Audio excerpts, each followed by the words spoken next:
Hello friends, welcome back. I am Vivek Singhal from tradingwithvivek.com and this is a very important video for everyone जो भी यहाँ पर technical analysis के base पर trade करते हैं। तो हमें जो टेक्निकल चार्ट पैटर्न्स हैं, बेसिकली टेक्निकल एनालिसिस तीन तरीके से होती है। एक टेक्निकल इंडिकेटर्स होते हैं, एक टेक्निकल चार्ट पैटर्न्स होते हैं और तीसरा कैंडलस्टिक चार्ट्स होते हैं, कैंडलस्टिक सेटअप्स होते हैं। तो चार्ट पैटर्न्स में और कैंडल्स के बेस पर ट्रेड करने में डिफरेंस होता है। Candles like doji, hammer, morning star, evening star, three white soldiers, तो इस तरह के डिफरेंसेस हैं। और chart patterns like rectangle chart pattern, triangle या फिर reverse head and shoulder pattern, head and shoulder pattern, cup with handle pattern. तो यहाँ पर जो टेक्निकल चार्ट पैटर्न्स हैं उसमें ब्रेकआउट का एक इम्पोर्टेंट रोल होता है। और जब इन पैटर्न्स के बेस पर ब्रेकआउट आता है तब हम उन पैटर्न्स के बेस पर ट्रेड करते हैं। लेकिन बहुत बार देखा गया है कि हमने पैटर्न्स के बेस पर ट्रेड लिया और हम वहां पर फंस गए। तो क्योंकि जो ब्रेकआउट था वो फेल हो गया, तो यहाँ पर ब्रेकआउट फेल होने से बचें कैसे, ये चीज़ बहुत इंपॉर्टेंट है। वो कौन सा तरीका है जिससे जब ब्रेकआउट आए और हम जब उसमें एंट्री लें तो उसके बाद फिर वो टारगेट की तरफ ही जाए और उसकी प्रोबेबिलिटी वापस से नीचे आने की यहाँ पर काफ़ी हद तक कम हो जाए। तो यहाँ पर मैं एक एग्जांपल लेता हूँ आपके सामने टाटा पावर का। और टाटा पावर में 2 बार ब्रेकआउट फेल हुआ और उसके बाद में फिर अभी ब्रेकआउट बना है। तो पहले फेल क्यों हुआ, कैसे बच सकते थे, कौन सा पॉइंट था और अभी क्या इंपॉर्टेंट पॉइंट है समझने के लिए मैं आपको सारी चीजें यहाँ पर बताता हूँ। तो जैसे हम सबसे पहले बात कर रहे हैं, यहाँ एक कप विद हैंडल पैटर्न बना था। अगर आप इस तरीके से देखो, सो दिस लेवल इज 252 और 252 में हम यहाँ पर देखें दैट दिस वाज द एक कप, ये प्रॉपर कप था और ये प्रॉपर यहाँ पर एक हैंडल था।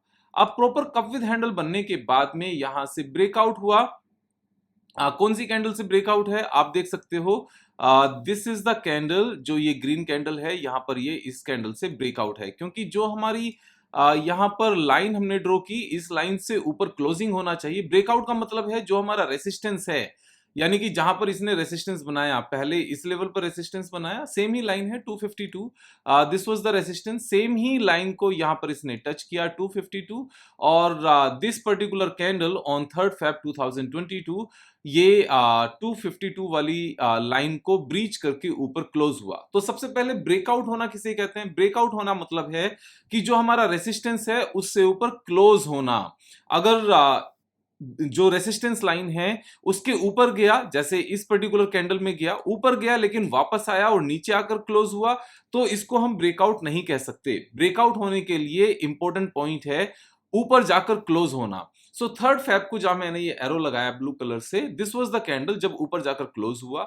अब सिर्फ और सिर्फ ब्रेकआउट होने से काम नहीं चलता। ब्रेकआउट होने के बाद में यहां पर ब्रेकआउट का कंफर्मेशन होना चाहिए। ब्रेकआउट का कंफर्मेशन, जैसे ब्रेकआउट का कंफर्मेशन होने के लिए क्या करना है कि जो ब्रेकआउट वाली कैंडल है, ब्रेकआउट वाली कैंडल जो मैंने ये एरो लगाया, this candle is the breakout candle, क्योंकि रेसिस्टेंस से ऊपर क्लोजिंग इसी कैंडल ने दिया। ब्रेकआउट वाली कैंडल का जो हाईएस्ट हाई है, जो सबसे टॉप बना, जो हाई रहा ड्यूरिंग द डे का ब्रेकआउट वाली कैंडल का, ब्रेकआउट वाली कैंडल का हाई क्या था? अगर हम आप यहां पर देखो, सो दिस वाज 254। यहां पर्टिकुलर ये एक लेवल है जहां पर मैं आपको डिटेल में करके दिखाता हूं। So this was the high that was made. तो क्लोजिंग कहां हुई? क्लोजिंग हुई इस लेवल पर, राइट, और हाई बना दिस लेवल पर। इंट्राडे में ऊपर तक गया, 254 तक गया, नीचे आया थोड़ा सा, 252 पर बंद हुआ। और जो रेसिस्टेंस था, रेसिस्टेंस वाज 252.1 और जो क्लोजिंग हुई दैट वाज 252.95। तो यहां पर 252.85 एग्जैक्टली। तो ब्रेकआउट हुआ और हाई बना 254.35 पर। तो ब्रेकआउट कंफर्म भी होना जरूरी है। ब्रेकआउट कंफर्म कब होगा? ब्रेकआउट कंफर्मेशन के लिए जो ब्रेकआउट कैंडल का हाई बनेगा, इससे ऊपर हमारा यहां पर क्लोजिंग होना चाहिए। अगर इससे ऊपर क्लोजिंग नहीं है नेक्स्ट 2-3 डेज में, तो उसको ब्रेकआउट कंफर्मेशन नहीं माना जाएगा। और क्योंकि यहां पर जो ब्रेकआउट कैंडल का हाई बना उससे ऊपर क्लोजिंग नहीं हुई और स्टॉक प्राइस नीचे आना शुरू हो गया, तो और जो शोल्डर जो हैंडल था या जो शोल्डर था उसके बाद वापस से नीचे चला गया, तो ये पूरा पैटर्न ही यहां पर फेल हो गया और इस पैटर्न की अब यहां पर कोई भी रिलेवेंस नहीं रही। तो देखो यहाँ पर ये जो पैटर्न्स हैं इस तरीके के और यहाँ पर जो ब्रेकआउट कंफर्म करने का जो पॉइंट होता है, ये उन कंपनीज में ज्यादा हमें ध्यान रखना होता है जो कंपनीज हमारी टॉप क्लास कन्वेंशनल बिजनेसेस में नहीं है। अगर हम कंपनीज की बात करने लगे, Hindustan Unilever, HDFC bank, TCS, Infosys या फिर डाबर, कोलगेट पामोलिव या फिर एशियन पेंट, पिडलाइट, उन कंपनीज में ब्रेकआउट कंफर्म होकर और ऊपर परचेज करने की जरूरत नहीं होती। उनमें तो बड़ा सिंपल सा लॉजिक होता है, नीचे आया, टॉप से 20% नीचे आया, बहुत अच्छी बात है, कभी कभी अपॉर्चुनिटी मिलती है, बाय कर लेना चाहिए, और नीचे आए और ले लो। वहां पैटर्न फेल होने का डर नहीं होता। पैटर्न फेल होने का डर होता है जो उस तरह की कन्वेंशनल बिजनेसेस की यहाँ पर टॉप क्लास कंपनीज ना हो। तो Tata power is a utility company और हम इसको अपने सेगमेंट में अच्छा कर रही है, बहुत अच्छा कर रही है, but we can not compare it with companies like HDFC bank और टीसीएस और इन्फोसिस और एशियन पेंट और पिडलाइट, राइट। तो हमें इस बात को समझने की जरूरत है। तो जहां पर कंपनी अच्छी हो लेकिन बिजनेस उस तरह का ग्रेट बिजनेस ना हो जिसके बिना काम ना चले, वैसे तो टाटा पावर के बिना काम नहीं चलेगा, लेकिन ये एक यूटिलिटी कंपनी है, एफएमसीजी, आईटी या एचडीएफसी बैंक, आईसीआईसी बैंक उस तरह की कंपनी ना हो, तो ऐसे में ब्रेकआउट कंफर्मेशन को हमें ध्यान में रखना चाहिए। तो यहाँ ब्रेकआउट कंफर्म नहीं हुआ, स्टॉक प्राइस नीचे आ गया और यहाँ पर हैंडल से नीचे गया, तो ये पूरा ही सेटअप यहाँ पर विशिएट हो गया, बेकार हो गया। अब वापस से इसने एक और अटेम्प्ट लिया आगे जाकर। अगर हम यहाँ पर देखेंगे तो आगे जाकर यहां अगर आप देखते हो तो एक बार फिर से कप विद हैंडल पैटर्न बना इसी तरीके से। और ये कप विद हैंडल किस तरीके से है, यहां पर हमारा ये पूरा कप है और ये पूरा एक हैंडल है।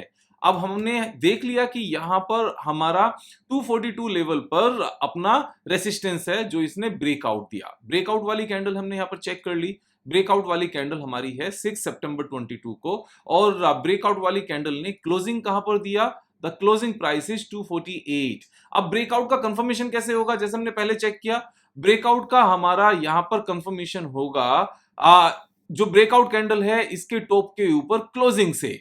तो जब तक यहां पर ब्रेकआउट वाली कैंडल के ऊपर जो इसने हाई बनाया वहां से ऊपर अगले कुछ टाइम में क्लोजिंग नहीं होती है, और जैसा मैंने बताया कि जो इसका हैंडल बना था उसके नीचे एक बार स्टॉक प्राइस आ जाए, जैसे यहां पर आया, तो ये पूरा चार्ट फिर से खत्म हो जाता है, फिर से ये नल एंड वॉइड हो जाता है। तो यहां पर ये फिर से नल एंड वॉइड हो गया।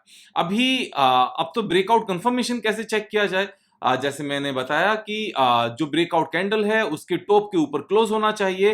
तो अभी इसी तरह का एक पैटर्न यहां पर बनता हुआ नजर आ रहा है जो बिल्कुल साफ साफ इसी तरीके से एक कप विद हैंडल पैटर्न है। यहां पर सेम तरीके से ये पूरा कप बना, इसी तरीके से यहां पर ये हैंडल बना, और हैंडल बनने के बाद में जो हमारा रेसिस्टेंस है 215 पर, यहां से इस कैंडल ने जो 29 मई 2023 को बनी, यहां से ब्रेकआउट दिया। क्योंकि ब्रेकआउट के लिए हमने क्या बोला, ब्रेकआउट के लिए हमने बोला कि जो हमारा रेसिस्टेंस है, रेसिस्टेंस के ऊपर यहां पर क्लोज होना चाहिए, और जो ब्रेकआउट कैंडल है उसका जो हाई बना अगले कुछ दिन में उससे ऊपर फर्दर क्लोजिंग आनी चाहिए। तो आज पर्टिकुलर टुडे यानी कि 5 जून 2023 को ब्रेकआउट के ऊपर जो ब्रेकआउट कैंडल का हाई बना उससे ऊपर यहां पर फर्दर एक ग्रीन कैंडल के साथ क्लोज हुआ, तो यहां पर ब्रेकआउट कंफर्म हुआ। So there are 2 points, one is breakout देना रेसिस्टेंस के ऊपर, और सेकंड ब्रेकआउट के ऊपर जो ब्रेकआउट वाली कैंडल है उसका जो हाई बना उसके ऊपर क्लोजिंग होकर यहां पर ब्रेकआउट को कंफर्म करना। अब ये यहां पर प्रॉपर कंफर्मेशन है, और जब ये प्रॉपर कंफर्मेशन है तो हम यहां पर इसका पूरा डेप्थ पिक करेंगे, डेप्थ पिक करके रेसिस्टेंस के ऊपर लगाएंगे, और इस तरीके से हमारा टेक्निकल टारगेट यहां पर निकल कर आएगा, दैट इज 247। तो ये एक सिंपल सा तरीका है जिस तरीके से हम टेक्निकल एनालिसिस में फेक ब्रेकआउट से बच सकते हैं, और जो इसमें कामयाब होने वाले चार्ट पैटर्न्स हैं जो यहाँ पर श्योरिटी हमारी बहुत ज़्यादा बढ़ जाती है, उस तरीके से यहाँ पर कंफर्म कर सकते हैं ब्रेकआउट को और यहाँ पर पैसा बना सकते हैं। आप सीखते रहिए, मेरा काम सिखाना है, आपका काम सीखना है और आपका काम एक और है, दोस्तों के शेयर करना है, खुद भी सब्सक्राइब करना है, उनको भी सब्सक्राइब कराना है। मैं सिखाता रहूँगा। कल फिर मिलेंगे एक नई वीडियो के साथ, तब तक जय हिंद।